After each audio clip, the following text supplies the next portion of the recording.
Pouquinho do noticiário internacional agora, Luciana, porque já passa de 30 o número de integrantes do governo britânico, 30, hein, que renunciaram ao cargo em meio a uma das mais graves crises políticas do mandato do primeiro-ministro Boris Johnson. A debandada começou após a indicação de um político acusado de má conduta sexual. A correspondente Flávia Duarte tem outras informações direto de Londres. Oi, Flávia. No parlamento, Boris Johnson disse que o trabalho de um primeiro-ministro em circunstâncias difíceis é continuar, e é isso que ele vai fazer. O líder britânico voltou a se desculpar por ter nomeado o parlamentar Chris Pincher para um cargo importante de coordenação no Partido Conservador, mesmo depois de saber que o político havia sido alvo de denúncias de má conduta sexual, e afirmou que abomina bullying e abuso de poder em qualquer lugar.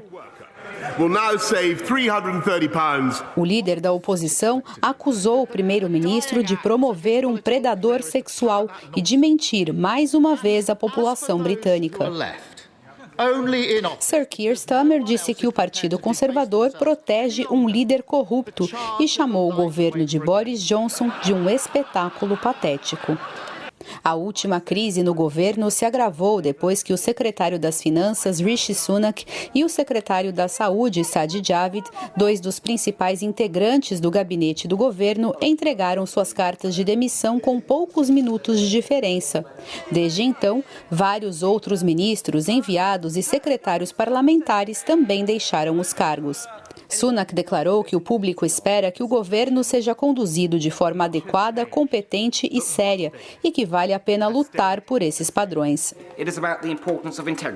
Javid convocou mais colegas a renunciarem, dizendo que em algum ponto é preciso dar um basta. Ele afirmou que pisar na corda bamba entre lealdade e integridade tornou-se impossível. Essa é mais uma crise grave para o líder britânico após uma sequência de escândalos nos últimos meses. Boris Johnson foi o primeiro chefe de governo da história do país multado pela polícia durante o exercício do cargo após infringir os bloqueios da pandemia da Covid-19. A pressão para que Boris Johnson renuncie é cada vez maior e vem não só da oposição, como também do próprio partido do primeiro-ministro. A secretária de imprensa de Johnson afirmou que o líder britânico está confiante de que tem o apoio da maioria dos parlamentares da bancada conservadora. O primeiro-ministro sobreviveu por pouco a um voto de confiança que poderia forçá-lo a deixar o cargo no mês passado. Com isso, ganhou imunidade durante 1 ano. Mas, diante das novas denúncias, alguns deputados querem mudar as regras do partido para que outra votação aconteça o quanto antes. De Londres, Flávia Duarte. Para comentar a crise no Reino Unido, já está aqui com a gente o nosso analista de internacional, Lorival Santana. Lorival, já vou te dizer que a gente vai ficar com um olho em você e outro lá na casa do Boris Johnson. Parece que tem um carro em frente à casa do Boris Johnson e a gente está acompanhando aí imagens ao vivo, então, nesse momento. A gente tem um alto número de demissões no alto escalão do governo de Boris Johnson. Isso impressiona bastante, Lorival. A gente já teve algumas crises envolvendo o Boris Johnson, mas essa certamente parece a mais grave. Não sei se é porque a gente está vivendo essa crise agora. Ele cai ou não cai? Boa tarde, Luciana e Sidney. Sim, ele deve cair. A situação dele é insustentável. Saíram o ministro das Finanças, né, e o ministro da Saúde. Ele substituiu o ministro das Finanças pelo ministro da Educação e hoje a BBC noticiou que o novo ministro das Finanças está recomendando ao Boris Johnson que renuncie. Acho que essa história dá a dimensão da situação. O Solicitor General, ou seja, o advogado-geral, renunciou, aquele que deveria defender o primeiro-ministro. O vice-líder do Partido Conservador renunciou a essa posição. Então, realmente, ele pode ter de sair do governo por absoluta falta de gabinete, absoluta falta de equipe. Está saindo praticamente todo mundo. O cálculo que esses líderes conservadores fazem é o que é melhor para a carreira deles, né? Vários desses que renunciaram são candidatos a primeiro-ministro, a líder do Partido Conservador. Então, saíram saíram para se distanciar de um primeiro-ministro enfraquecido por uma sequência formidável de escândalos. Já a Liz Truss, por exemplo, que é a ministra das Relações Exteriores, ficou pelo mesmo cálculo, considerando que para ela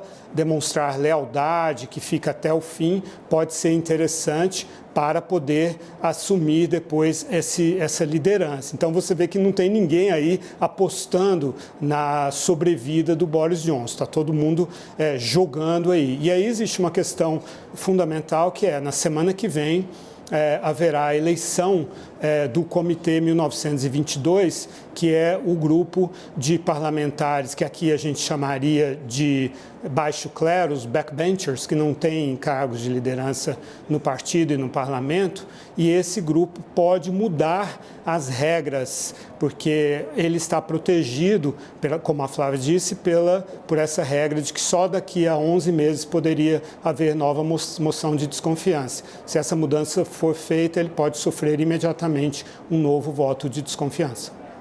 Lorival, nós queríamos agora explorar a sua inteligência e informação, porque o estilo Boris Johnson de operar o poder, né? Você se recorda que durante a Covid ele tinha uma postura, depois ele pegou a doença, mudou completamente, ok, passou. Depois ele participou de uma festa duvidosa, questionada, participou de mais algumas outras também, quase cai, aí a guerra Rússia-Ucrânia impediu que isso acontecesse ali, acho que seria até um desastre de política exterior, né? Conduzisse dessa forma, e agora estamos novamente com essa crise. Ele contribui também por esse estilo dele, vamos dizer assim, mais atabalhoado? Até aqui, Sidney, esse estilo o favoreceu. Existe todo um eleitorado britânico que gosta desse estilo, digamos, informal, sem grande apelo à coerência e nem à verdade dos fatos, mas que diz o que as pessoas querem ouvir e demonstra também uma certa coragem de enfrentar os graves problemas do Reino Unido, parte deles criada pelo próprio Boris Johnson, por exemplo, ao deixar a União Europeia, e ele enganou a população britânica sobre as consequências do Brexit, por exemplo, né? E foi processado por isso, por mentiras que disse em relação a isso.